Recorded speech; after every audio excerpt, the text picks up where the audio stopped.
Hello बच्चों, स्वागत है आपका हमारे YouTube के इस क्लास में। मेरा नाम है आनंद यादव। तो बच्चों, आज से क्लास 10th हिंदी मीडियम का नया बैच प्रारंभ कर रहा हूं, जिसमें हम मैथ का कंप्लीट चैप्टर पढ़ेंगे जो आधारित होगा NCERT पर। ठीक है बच्चों। तो बच्चों, इस बैच का खासियत है कि इसमें आपको मैथ का डिटेल लेक्चर मिलेंगे, जिसमें हम थियरी प्लस एक्सरसाइज को हल करेंगे। ठीक है बच्चों। तो बच्चों, बिना विलंब स्टार्ट करते हैं हम अपनी इस क्लास को। देखिए, यहाँ लिखा भी है कि हिंदी मीडियम का नया बैच कक्षा 10वीं मैथमेटिक्स, ठीक, और बोर्ड 2023 और 24 के बच्चों के लिए। ठीक है बच्चों, जिसमें हम क्या पढ़ेंगे?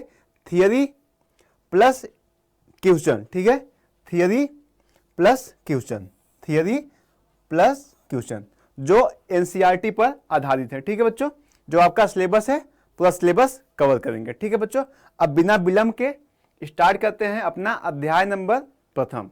अध्याय प्रथम क्या है क्लास 10 का? वास्तविक संख्याएं। ठीक है, चलिए आगे बढ़ते हैं। देखिए, आज की क्लास में हम क्या पढ़ने वाले हैं? वास्तविक संख्याएं। ठीक है, रियल नंबर, जिसमें हम क्या पढ़ेंगे? संख्या पद्धति बेसिक देखेंगे, संख्या पद्धति क्या होता है, फिर प्रकार देखेंगे, फिर हम देखेंगे इसमें यूक्लिड विभाजन प्रमेयिका, यूक्लिड विभाजन एल्गोरिथम, फिर इस तरह से हम पढ़ने वाले हैं। ठीक है बच्चों, आगे बढ़ते हैं। अब देखिए, अध्याय की प्रगति कैसी है, मतलब किस प्रकार से यह अध्याय चलेगा। पहले हम पढ़ेंगे संख्या पद्धति क्या होता है, ठीक, इसके बाद देखेंगे यूक्लिड विभाजन प्रमेयिका क्या है, फिर हम बात करेंगे यूक्लिड विभाजन एल्गोरिथम, इसके बाद बात करेंगे अंकगणित का आधारभूत प्रमेय, ठीक, फिर हम देखेंगे अपरिमेय संख्या क्या होती है, फिर इस पर अपरिमेय संख्या को हम सिद्ध करेंगे। ठीक है बच्चों, फिर अंत का जो टॉपिक होगा वह होगा परिमेय संख्याओं का दशमलव प्रसार देखेंगे। ठीक है, क्या देखेंगे? दशमलव प्रसार, जिसमें हम देखेंगे शांत दशमलव प्रसार, अशांत, आवृत्ति, अनावृत्ति के दशमलव प्रसार। इस तरह से यह चैप्टर चलने वाला है। ठीक है बच्चों, चलिए अब हम पहला स्टार्ट करते हैं संख्या पद्धति।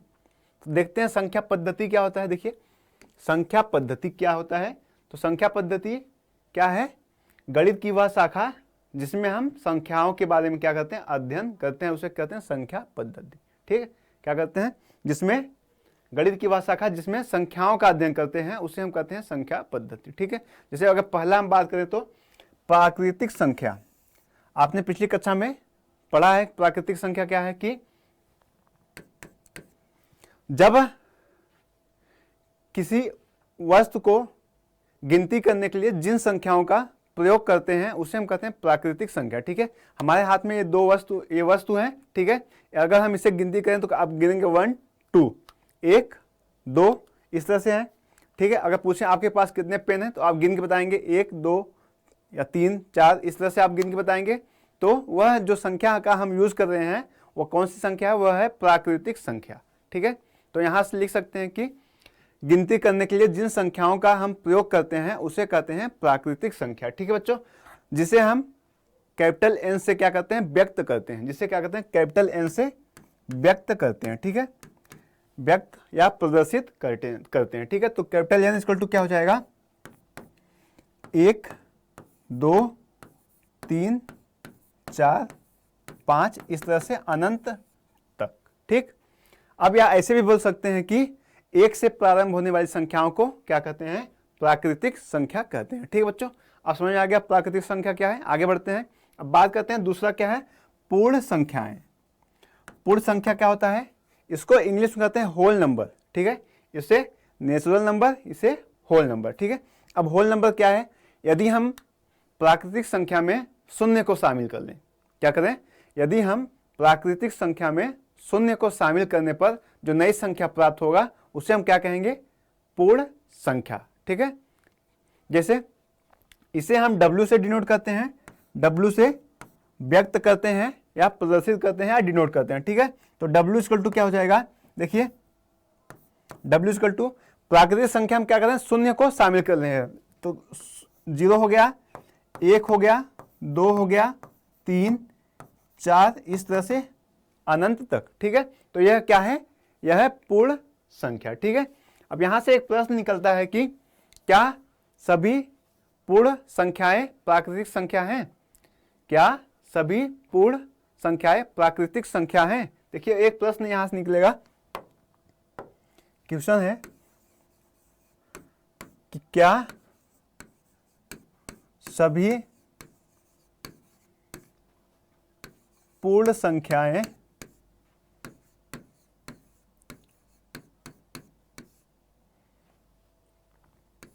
प्राकृतिक संख्या हैं?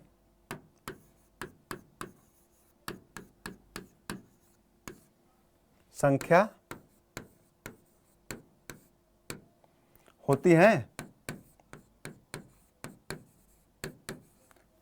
ठीक है, ऑप्शन ए हाँ, ऑप्शन बी नहीं। ठीक है बच्चों, तो क्या सभी पूर्ण संख्या प्राकृतिक संख्या होते हैं? तो क्या होगा इसका आंसर? तो इसका आंसर क्या हो जाएगा? नहीं। क्या हो जाएगा? आंसर क्या हो जाएगा? नहीं। ठीक है, आंसर हो जाएगा नहीं। क्यों नहीं?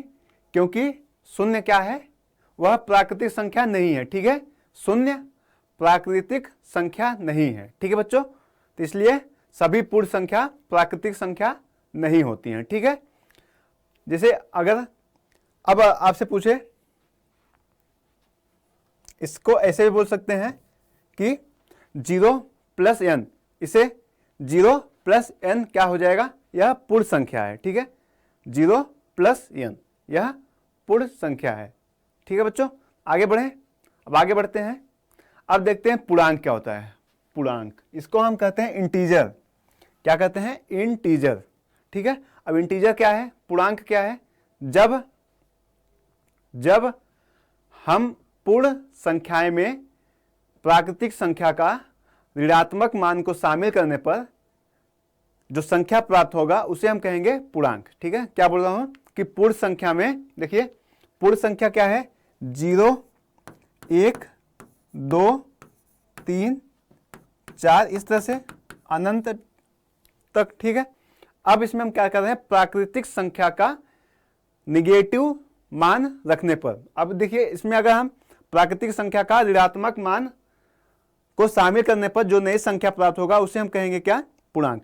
तो प्राकृतिक संख्या का ऋणात्मक मान क्या हो जाएगा? जैसे 1 का ऋणात्मक -1, तो -1 -2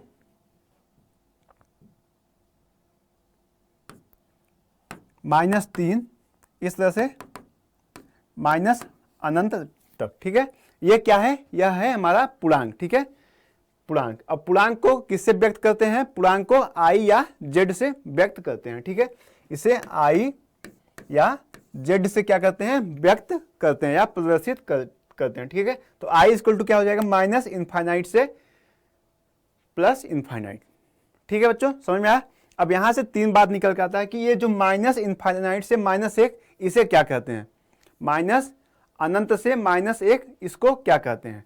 इसे हम कहते हैं ऋणात्मक पूर्णांक। ठीक है, क्या कहते हैं? ऋणात्मक पूर्णांक। ठीक है, तो माइनस, तो यहां से लिख लेते हैं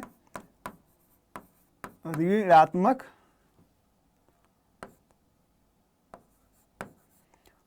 पूर्णांक। ऋणात्मक पूर्णांक तो क्या हो जाएगा? माइनस अनंत से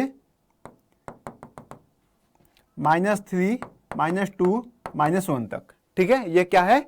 ऋणात्मक पूर्णांक है। ठीक है बच्चों, अब शून्य को क्या कहते हैं? अब देखिए 1 2 3 4, इसे क्या कहेंगे? इसे हम कहेंगे धनात्मक पूर्णांक। धनात्मक पूर्णांक। धनात्मक पूर्णांक क्या हो जाएगा? 1 2 3 4 5 इस तरह से अनंत तक। ठीक है, ये क्या हो गया? धनात्मक पूर्णांक। अब शून्य को क्या कहेंगे? शून्य को क्या कहेंगे? शून्य को हम कहेंगे शून्य पूर्णांक। शून्य को क्या कहेंगे? शून्य पूर्णांक। ठीक है, शून्य को अगर यहां से कोई बोले कि शून्य ऋणात्मक पूर्णांक है कि धनात्मक पूर्णांक है, तो क्या कहेंगे बच्चों आप? कि शून्य न तो ऋणात्मक पूर्णांक है न ही धनात्मक पूर्णांक है। ठीक है बच्चों, शून्य क्या है? शून्य पूर्णांक है। ठीक है बच्चों, तो शून्य पूर्णांक क्या हो जाए? इसे हम कहते हैं शून्य पूर्णांक। शून्य पूर्णांक। ठीक, इतना समझ में आ गया। प्राकृतिक संख्या, पूर्ण संख्या और पूर्णांक, इतना समझ में आया। आगे बढ़ें, चलिए अब आगे बढ़ते हैं।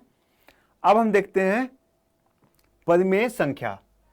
तो परिमेय संख्या क्या होता है? हम इसको बोलते हैं रेशनल नंबर, ठीक है, इसे हम बोलते हैं रेशनल नंबर। तो रेशनल नंबर क्या है, परिमेय संख्या क्या है? इसका परिभाषा है कि यदि किसी संख्या को P/Q के रूप में व्यक्त किया जा सके, जहां P व Q एक पूर्णांक हो परंतु Q 0 नहीं हो, उसे हम क्या कहेंगे? परिमेय संख्या कहेंगे। ठीक है, समझ में आया? परिभाषा लिखते हैं। परिभाषा क्या है? यदि किसी संख्या को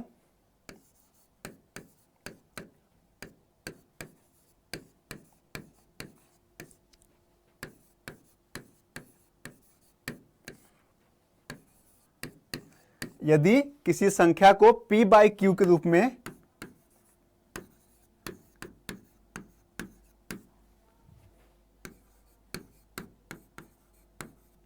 व्यक्त किया जा सके,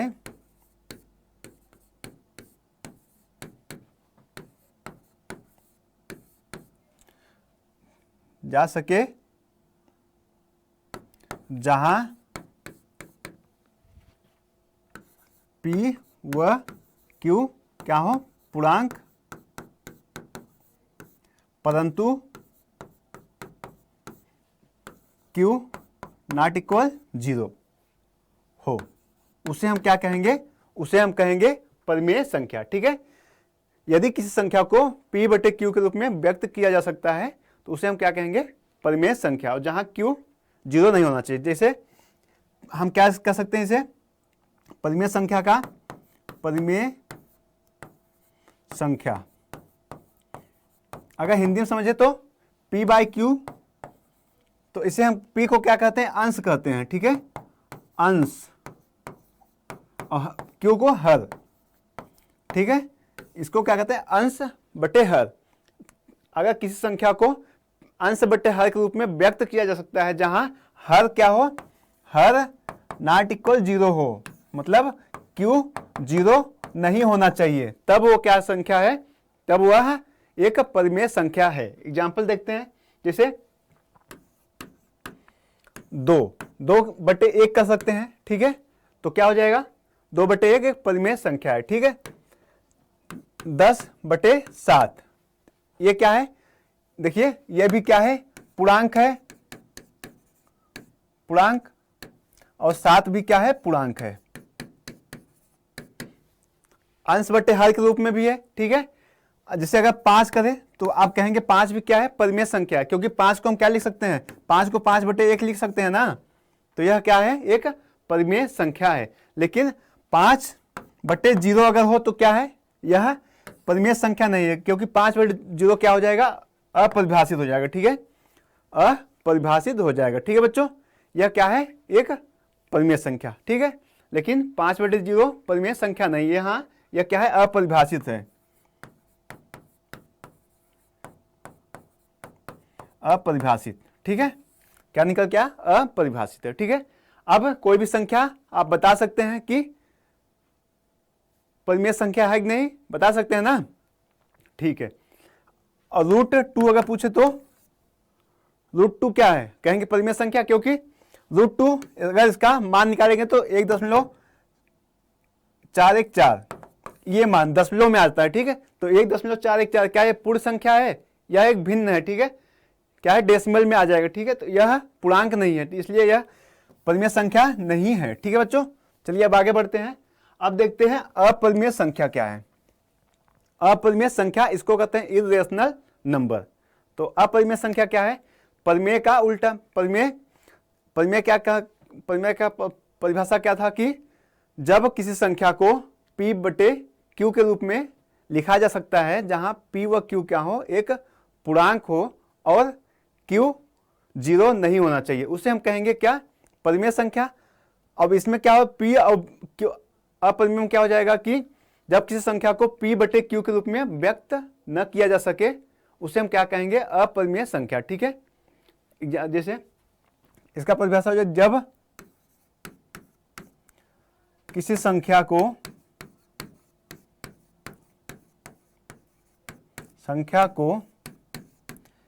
P बाई Q के रूप में व्यक्त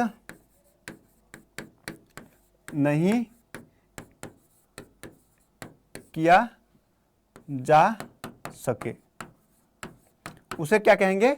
अपरिमेय संख्या। जैसे √2, √3, √5,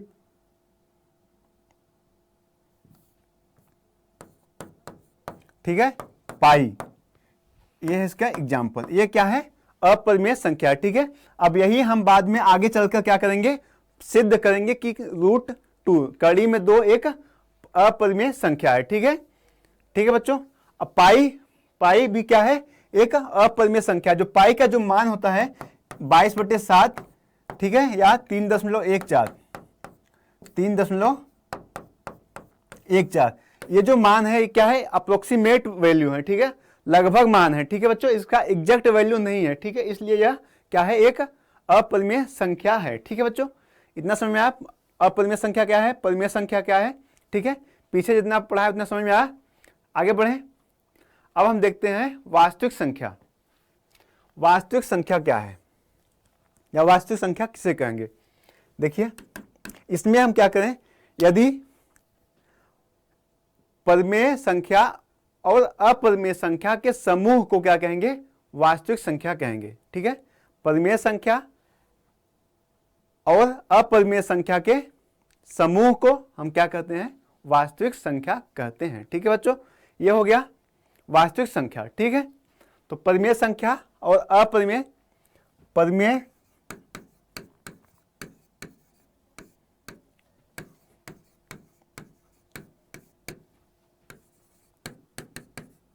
और परिमेय संख्या और अपरिमेय संख्या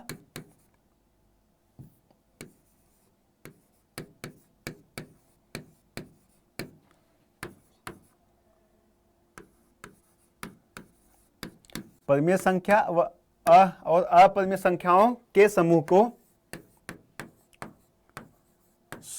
को वास्तविक संख्या कहते हैं।